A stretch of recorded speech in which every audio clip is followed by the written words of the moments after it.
Hello everyone, this is Glenn Guyton, your cultural competency navigator. And today I have a question for you. How are you surviving the diversity, equity, inclusion backlash?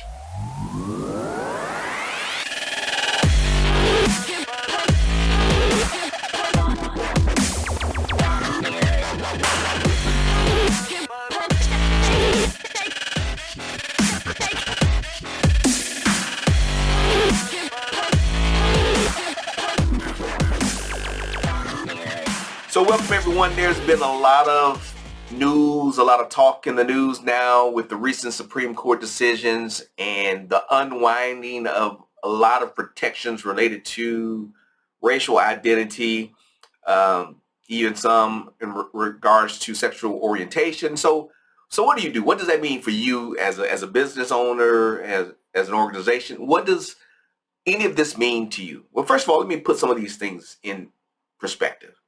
No matter what's happening in the political arena, the inclusion genie is out of the bottle. It's not going back. I think we have to realize that we've gained a lot in regards to being more inclusive in the workplace. The initiatives, the things that we've started, people aren't going to try to go back, right? Workplaces aren't going to become more monocultural. Hopefully they aren't. They shouldn't. We aren't going to try to get less diverse in these complex, these really competitive times of the job market. So what do? Because some people will look at the political decisions and say, hey, we need to do away with any type of wokeness. And I'm not saying your efforts are woke, but that's what some people may say. We need to get rid of any type of wokeness. These diversity initiatives are unfair. We just need to treat everyone the same. So what do? You're in a pickle right in the organization. So how do you handle the backlash? Well, just a couple of things that I want to share with you today, give you a few tips to help you weather this, especially if you are an inclusive leader, if you are a senior manager in HR, and you really care about diversity, equity, and inclusion, and you know that it's driving innovation in your workplace. You've increased your productivity. You have better decision-making or more creative decision-making. You've built really good, diverse teams. So what do? Because you don't want to go backwards, right? You don't want to go back to a smaller pool of employees. You don't want to go back to teams that all think the same, but behave the same, and you're losing some of your creativity. So what do? Well, first of all, I want you to understand the backlash. It's going to happen. You're going to get backlash. You're going to get differences of opinion. So be ready for that.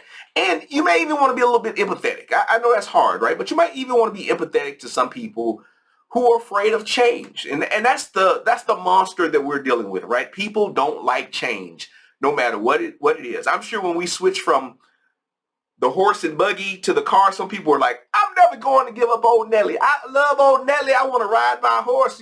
They say, hey, I'm going to ride my horse to the old town road. Some people that's what they want to do. They didn't want to drive the Ford. They thought the Ford was deadly, was dangerous. But look, now we have cars. Now we have too many cars. But we have to embrace change. Change is inevitable. Yeah, it is. And so we have to embrace that change and understand the benefits of that change and explain it to people. And we have to work within people's fears, and we have to bring them along at the appropriate pace.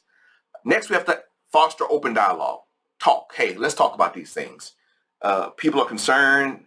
Employees may need to know what this means. Are you changing policies? How is this going to impact hiring practices, procedures, strategic planning? Have some conversations. Get ready to deal with backlash or disruption. We've had a number of disruptions over the past few years. Just get ready for it. It's okay. That's why you're a leader. That's why you get paid the big bucks, is to help people navigate change. And this is just another aspect of change in organizational development. Education and training.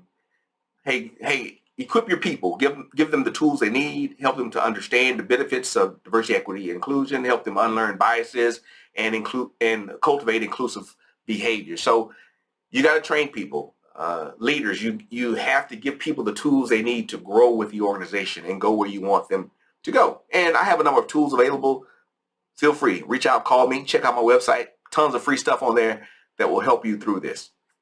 As leaders, Be consistent. Consistency in leadership is very important as we think about dealing with backlash, right? As a leader, you can't be all over the place, running from here to there, not knowing what's going on. People need consistent, steady leadership. That's why I call myself the cultural competency navigator, right?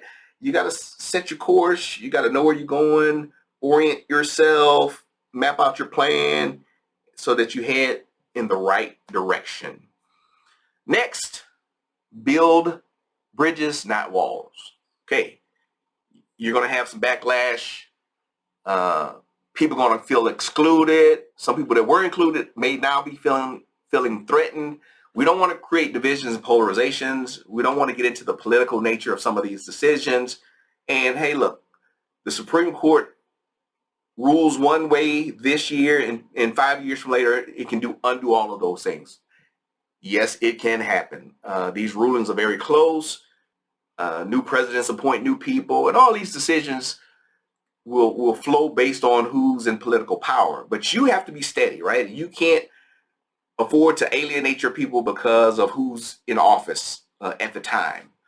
And so we want to adapt. We want to make sure that we're focusing on our mission, the things that are important to us as a company, as an organization. What are our core values?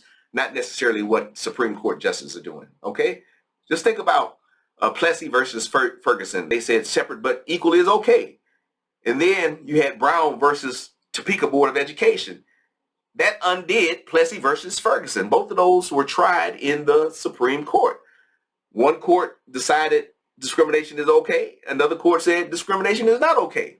And if organizations base their decisions on simple politics, you create this whiplash effect and you start creating polarization. So stick to your values as an organization. Be clear about why you're doing this diversity, equity, inclusion work. Make sure this is embedded in your strategic planning. Diversity, equity, inclusion is not just a throwaway. It should be part of your plans, your organizational goals. You should be able to articulate the benefits of this in your workplace. And if you can't, you shouldn't be doing it.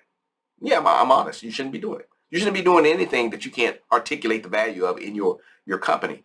So just be really clear about that. It should be embedded in your organization's mission, strategies, and policies and procedures.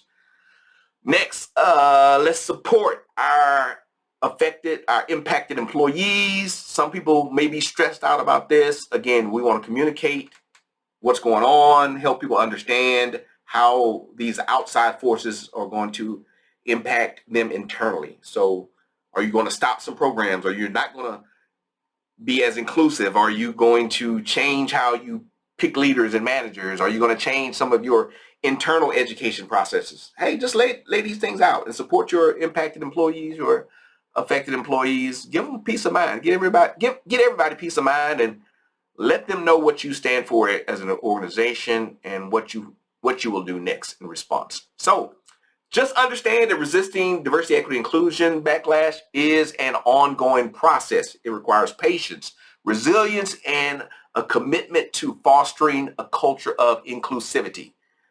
Inclusive leadership makes a difference. It really does. Change and stability start from the top, right? You have to get buy-in from those that work for you, but it starts at the top. So you as a leader, you have to be committed to these things. Hey, I'm Glenn Guyton, your cultural competency navigator, keynote speaker, workplace trainer. Thank you so much for joining me today. You all have a great